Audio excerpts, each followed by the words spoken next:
नमस्ते छात्र मित्रों। हमने इयत्ता 8वीं विषय हिंदी और उसके पहली इकाई का 7वां पाठ मेरे रजा साहब, लेखिका सुजाता बजाज, इनके इस पाठ की जानकारी, आधी जानकारी पहले भाग में, पहले वीडियो में देखी। उसके आगे की जानकारी आज हम इस भाग में, इस वीडियो में देखेंगे। हमने पहले भाग में देखा कि सुजाता बजाज, इनको जब 23 जुलाई की सुबह समाचार मिलता है कि रजा साहब नहीं रहे, तब उनके कुछ संस्मरण, उनकी यादें उनके मानस पटल पर आती हैं।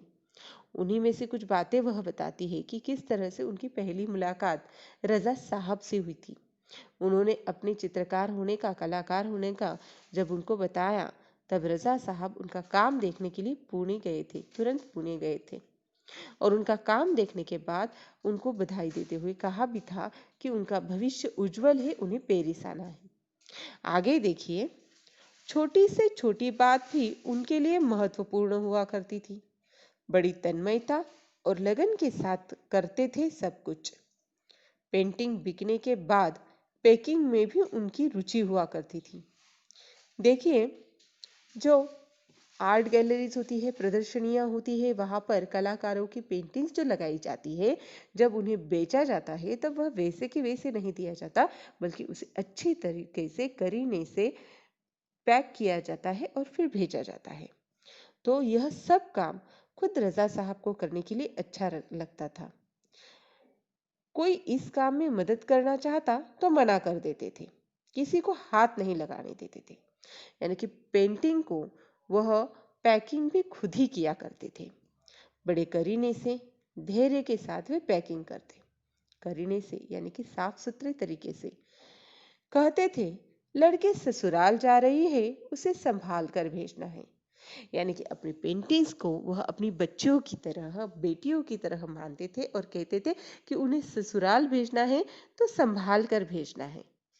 जब वे किसी को पत्र लिखते या कुछ और लिखते थे तो मत पूछिए, हर शब्द, हर पंक्ति को नाप तोल कर लिखते थे।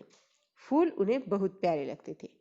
देखिए, वह खत भी अगर किसी को लिखा करते थे तो बड़े ही संभाल कर, बहुत अच्छे माफक शब्दों में लिखा करते थे। और यही नहीं तो उन्हें फूल बड़े अच्छे लगते थे। लेखिका ने यह बात भी उनकी यहाँ पर बताई है। मुझे याद है 22 अक्टूबर 1988 को मैं लंदन से पेरिस के गार्दिनो स्टेशन पर ट्रेन से पहुंची थी। देखिए, 1928 के 22 अक्टूबर की बात वह बताती है। रजा साहब स्टेशन पर मेरा इंतजार कर रहे थे। ट्रेन लेट थी पर वे वही डटे रहे। देखिए, रजा साहब उनको लेने के लिए उस स्टेशन पर गए थे। ट्रेन लेट से पहुंची थी, लेकिन रजा साहब फिर भी उनकी राह देखते हुए वहां पर रुके हुए थे। मुझे मेरे हॉस्टल के कमरे में छोड़कर ही वे गए।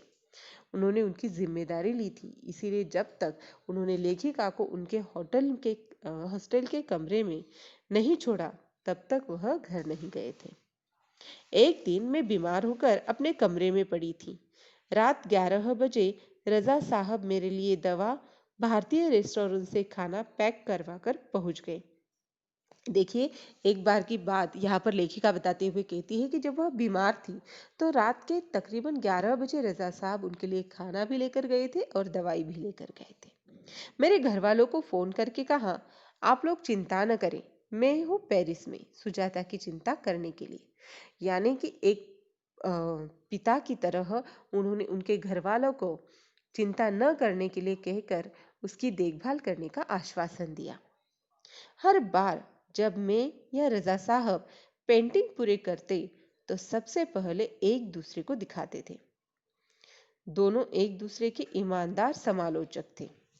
समालोचक छात्र मित्रों, तो समालोचक यानी कि एक तरह से दूसरों की कमियां या खूबियां बताना, गुण दोष आदि का प्रतिपादन करना।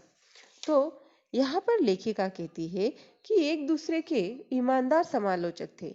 यानी कि बड़ी ही ऑनेस्टी से, ईमानदारी से क्या अच्छाई है उनकी पेंटिंग्स में और क्या बुराई है, एक दूसरे को वह बताते थे। हमने मुंबई, लंदन, पेरिस और न्यूयॉर्क में साथ साथ प्रदर्शनियां की, पर कभी कोई विवाद नहीं हुआ। यह उनके स्नेह व अपनेपन के कारण ही था। देखिए, सुजाता बजाज जी कहती हैं कि उन्होंने कई जगहों पर एक साथ प्रदर्शनियां रखाई थी उनकी दोनों की पेंटिंग्स की, चित्रों की, परंतु कभी भी उनके बीच में कोई असमंजसता, कोई भेदभाव नहीं हुआ। हिंदी, उर्दू तो हमेशा से ही बहुत अच्छी रही है उनकी।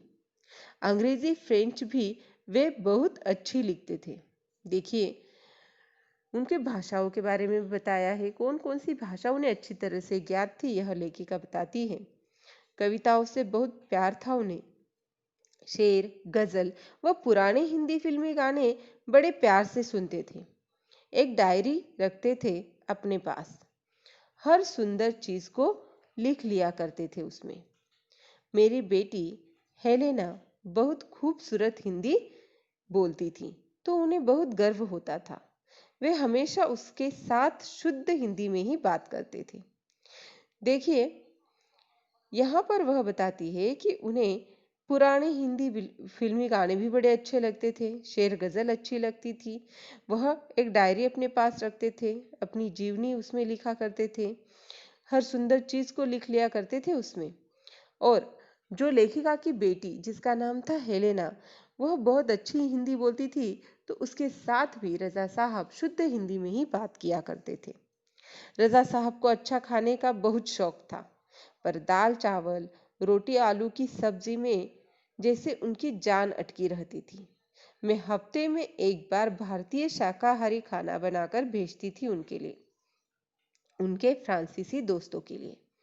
देखिए, जो हमारे भारत की पहचान है, हमारी देसी जो रोटी होती है, दाल चावल होता है, तो वह खाना परदेश जाकर भी कई बार हमारे लोग नहीं भूलते।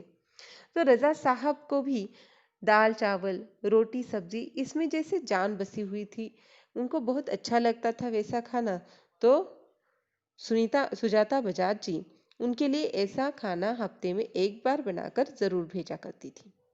रजा साहब के कुछ पुराने फ्रांसीसी दोस्तों को उनके जाने की खबर देने गई, तो फिर से एक बार उनकी दीवारों पर रजा साहब की काफी सारी कृतियां देखने का मौका मिल गया। जो रजा साहब के फ्रांसीसी दोस्त पेरिस में हैं, तो जब लेखिका को इस बात का पता चला कि रजा साहब नहीं रहे, तो वह खुद उन दोस्तों को वह दुखद बात में बताने के लिए गई, और उन दोस्तों के घर पे उनके दीवारों पर रजा साहब की कुछ कृतियां, कुछ पेंटिंग्स उनको देखने को मिली। वह अवसर उन्हें प्राप्त हुआ। मैं हमेशा कहती, रजा साहब, आप मेरे एंजल गार्जियन हैं। तो मुस्कुरा देते, पर सन 2000 के बाद से कहते, क्यों, अब हमारी भूमिका बदल गई है। तुम मेरी एंजल गार्जियन हो, अब मैं नहीं हूं। यानी कि एक तरह से तुम मेरी मार्गदर्शक हो, मैं नहीं हूं, ऐसा वह कहते थे सन 2000 के बाद से। छात्र मित्रों, यहाँ पर हैदर रजा, सैयद हैदर रजा साहब के बहुत ही अच्छे ऐसे कुछ संस्मरण लेखिका सुजाता बजाज जी ने बताए हैं। इनसे उनका जो स्वभाव है, जैसे कि सर्वधर्म समभाव, मानव मात्र से प्रेम, और साथ ही युवा कलाकारों को प्रोत्साहन देना, उनकी जिज्ञासा वृत्ति, यह गुण दिखाई देते हैं।